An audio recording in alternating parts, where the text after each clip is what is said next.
Assalamualaikum warahmatullahi wabarakatuh. Perkenalkan, nama saya Asmarini, NPM 201 FI 03052, program studi D4 Keperawatan Anestesiologi, Fakultas Ilmu Kesehatan, Universitas Batik Kecina Bandung. Pada video kali ini, saya akan melakukan praktek pemeriksaan fisik pada sistem muskuloskeletal. Nah, dibagi menjadi 4 tahapan. Yang pertama yaitu ada amnesa secara umum. Yang kedua ada pengkajian khusus pada pasien dengan kelainan ortopedi. Yang ketiga ada pengkajian berdasarkan regional muskuloskeletal. Dan yang keempat ada pengkajian secara gerak yang terbagi menjadi rom aktif dan rom pasif. Tahapan pertama yaitu ada amnesa secara umum. Terdapat 3 keluhan utama pada pasien dengan kelainan muskuloskeletal.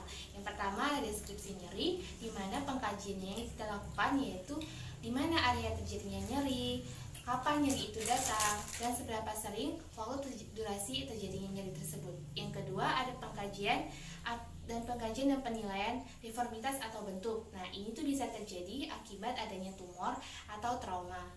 Yang ketiga, ada pengkajian disfungsi pada otot atau tulang. Ya, karena ada kelainan atau efek keturunan dan faktor penyakit lainnya. Lalu ada yang keempat, ada pengkajian riwayat penyakit pasien dan riwayat penyakit keluarga. Nah, pada tahapan kedua itu ada pengkajian fisik, di mana kita inspeksi dari awal, kita lihat cara berjalan pasien, apakah normal atau tidak. Terus kita lihat juga apakah pasien menggunakan tongkat atau alat bantu. Nah, itu kita juga jangan lupa untuk membawa buku prosedurnya dan juga membawa bolpen untuk melakukan evaluasi. Silakan masuk, Pak. Assalamualaikum. Waalaikumsalam.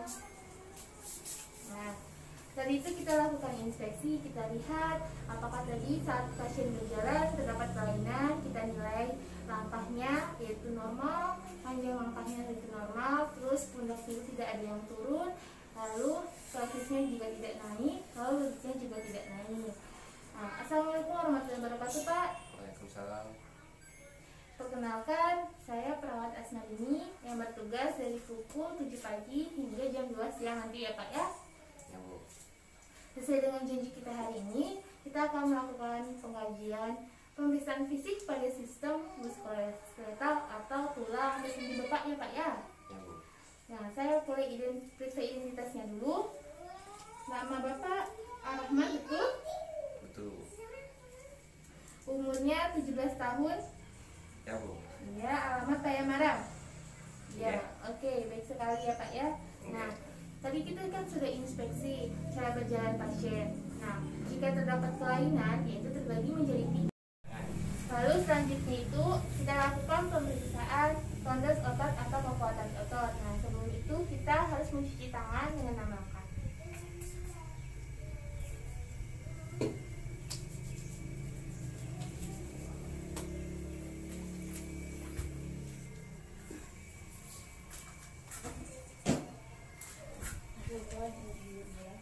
Lalu selanjutnya itu penilaiannya itu kita bagi menjadi 5, 4, 3, 2, dan 1, di mana bernilai 5 jika pasien bisa menahan gravitasi dan juga tekanan. Pak, coba angkat tangan seperti ini, Pak.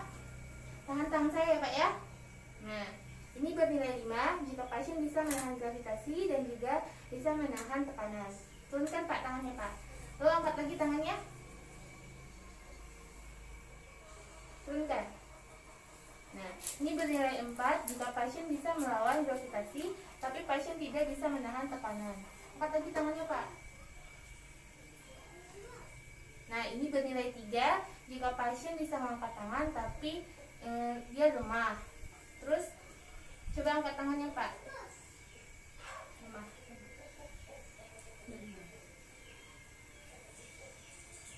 Ini bernilai 2. Sini. Kesana angkat. Nah, ini bernilai 2 jika pasien punya usaha untuk melakukan perintah mengangkat tangannya, tapi tidak mampu untuk mengangkat tangannya. Bernilai 1 jika pasien tidak bisa mengangkat tangannya atau menggerakkan tangannya sama sekali, tapi terdapat usaha atau tenaga yang dikeluarkan untuk mengangkat tangannya. Nah, apabila kita mendapatkan nilai 2 dan 1, maka kita harus mengkaji. Jika kita dapatkan nilai 2 atau 1, maka kita harus melakukan pemeriksaan lanjutan, yaitu melakukan pemeriksaan atrofi otot. Nah, dengan cara kita pegang pada sini di bagian bawah kita rasakan pergerakan otot kita. Nah, lalu kita kita lakukan pada pasien. Kita nilai apakah sama dengan pergelangan tangan kita atau tidak. Pak. Oke, sama. Ini sama berarti itu normal, tidak terdapat kelainan atrofi otot. Namun jika hasil yang kita dapatkan tidak sama, berarti kita curigai pasien mengalami legionel. Pertama itu kita lakukan pemeriksaan pada area leher dan kepala. Kita lakukan inspeksi secara umum, lihat pada bahu pasien ini apakah ada yang turun atau tidak, yaitu simetris yang didapatkan. Lalu kita inspeksi dari bagian depan, telapak, dan samping. Kita lihat pada kulit pasien apakah terdapat trauma, luka, atau kelainan pada lehernya. Lalu selanjutnya itu kita lakukan palpasi umum, di mana pemeriksa itu berdiri di belakang pasien. Ini di sini 2 jari saya di bagian leher, lalu 2 jari lagi itu di spinal, lalu 2 lagi di sini kayak gini di belakang bahu. Lalu kita palpasi. Kita raba apakah terdapat benjolan atau kelainan dan apakah pasien merasakan nyeri atau tidak. Maaf ya Pak ya. Kita raba. Kita selesai raba, di sini bagian 2-nya kita naikkan di sini lagi. Lalu kita raba. Apa terdapat benjolan atau tidak. Nah, lalu setelah di sini bagian bawah sudah, lalu kita lanjutkan sebelah sini, tangan kita pindahkan 1. Lalu yang salingnya memfiksasi, lalu yang satunya itu meraba. Apakah sakit Pak? Tidak. Oke. Lalu lakukan juga sebelah sini, sebelahnya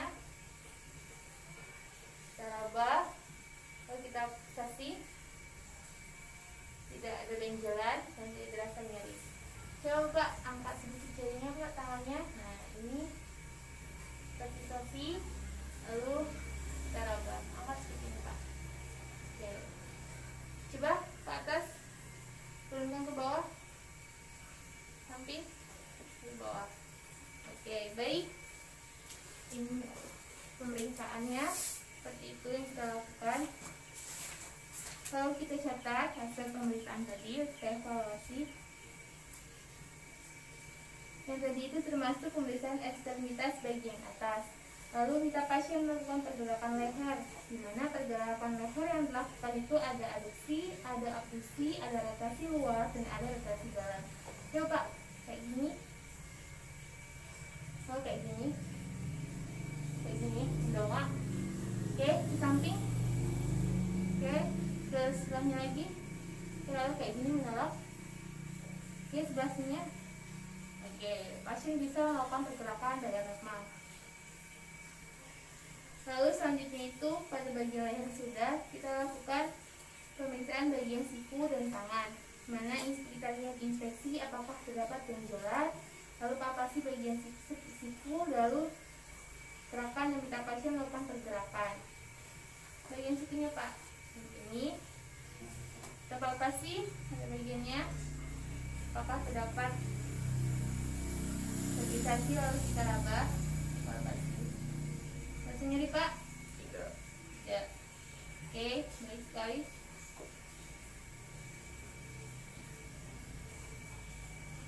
Raba. Nah, lalu minta pasien untuk menggerakkan tangannya. Perhatikan Pak. Oke, kita merasakan di sini ada gerakan otot. Nah, apa rasanya nyeri Pak? Sakit? Tidak. Oh, tidak. Sudah baik sekali.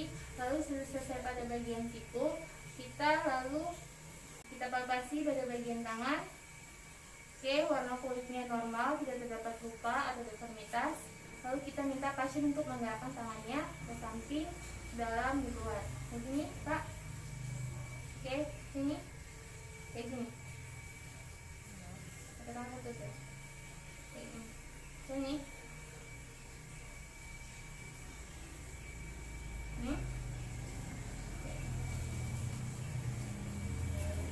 Ini ke atas, bawah. Oke. Baik sekali, berarti kita dapatkan hasilnya itu normal. Lalu selanjutnya memeriksa pada bagian punggung. Kita inspeksi bentuk apakah ada kelainan seperti kyphosis, skoliosis, atau lordosis. Di mana itu bagian punggung sini kita lihat jika terjadi kyphosis, itu dia membungkuk ke depan, membungkuk ke depan seperti ini. Lalu jika terjadi lordosis, dia terlalu ke belakang seperti ini. Lalu jika dari skoliosis, yaitu berbentuk S atau ada bahunya turun atau turun bahunya satu. Lalu kita juga lihat inspeksi pada bagian pundaknya ini apakah terdapat gibus. Nah, gibus itu tuh biasanya seperti membungkuk seperti ini. Nah, itu terdapat pundak bagian sini itu bungkuk, Pak. Nah, terdapat pundak di bagian atas bahu sampai ke bawah sini. Kita lihat. Nah, ini tidak terdapat kelainan pada bentuk tulang. Yang didapatkan adalah hasilnya normal. Pasien duduk dan berdiri dengan tegak. Lalu kita catat.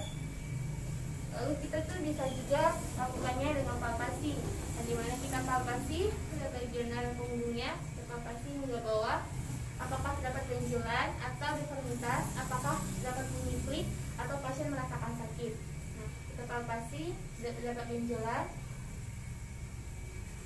tidak terdapat bunyi klik, dan pasien tidak merasakan sakit. Sakit, Pak? Tidak. Oke. Selanjutnya itu kita melakukan pengukuran dispansi yang bertujuan untuk melihat kesenjangan pada bagian kaki pasien, yaitu antara kanan dan kiri. Lalu mengukur kelainan bentuk femur lebih panjang dari lutut, atau cara pengukuran dibagi menjadi dua, yaitu ada true length, mengukur jarak antara sias dan melalus. Lalu ada appenage length, mengukur jarak antara melalus dan pusat. Dapatkan yaitu 35.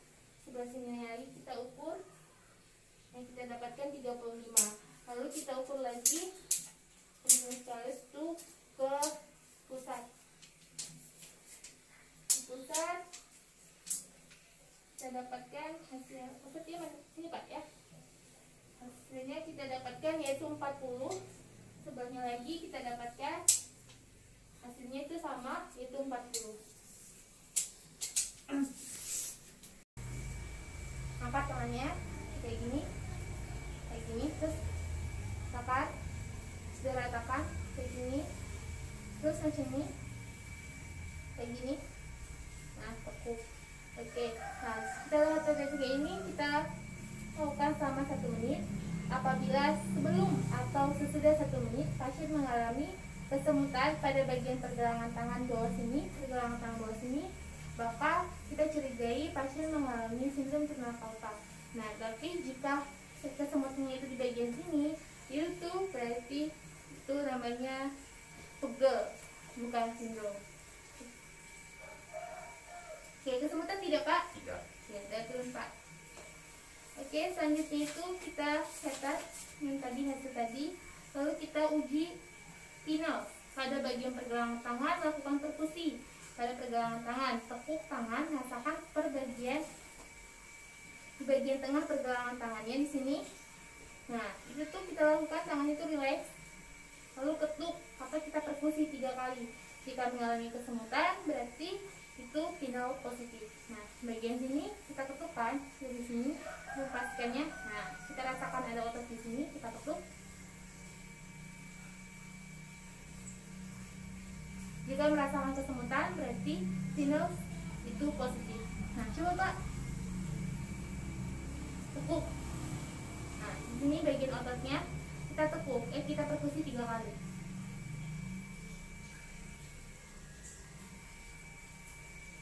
Kesemutan, Pak? Tidak. Oke, tidak. Berarti setelah kita dapatkan hasilnya, kita catat uji pinal negatif. Lalu selanjutnya itu ada refleks patella, di mana pemeriksaan refleks patella itu kita lakukan pada bagian sini, di bagian kaki atau lutut kita. Nah, di posisinya itu lutut kita itu harus rileks, jangan sampai menyentuh tanah.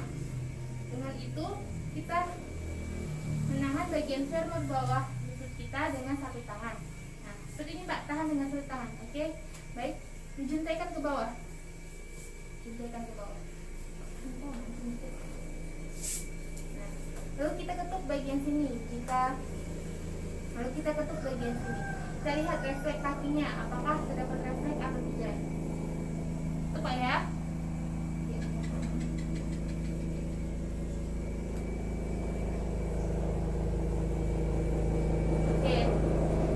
Selanjutnya itu ada pemeriksaan tanda benjolan atau tanda balon. Nah, inspeksi pada bagian lutut dan palpasi, lihat pergerakan patella, apakah berubah atau tidak, dan lihat apakah terdapat benjolan atau tidak. Nah, ini tanda balon kita lakukan di sini. Ini lutut pasien. Lalu kita pegang, kita raba, kita rasakan apakah terdapat benjolan atau tidak. Untuk memeriksa tanda balon, kita lakukan inspeksi. Kita lakukan fiksasi, lalu kita raba, kita tekan. Di sini terdapat patellanya, kita gerak-gerakan. Sakit Pak? Tidak. Oke, di sini kita nilai tidak terjadi, patellanya bisa bergerak dan tidak terjadi perubahan bentuk atau perubahan. Nah, kita raba sebelah sini lagi. Baiklah, berikut tadi itu adalah beberapa tahapan pemeriksaan fisik pada sistem muskuloskeletal. Nah, saya sudah selesai melakukan pemeriksaan, lalu kita catat dan untuk evaluasi hasil pemeriksaan tadi dan beritahukan kepada pasien bahwa pemeriksaan tadi sudah selesai.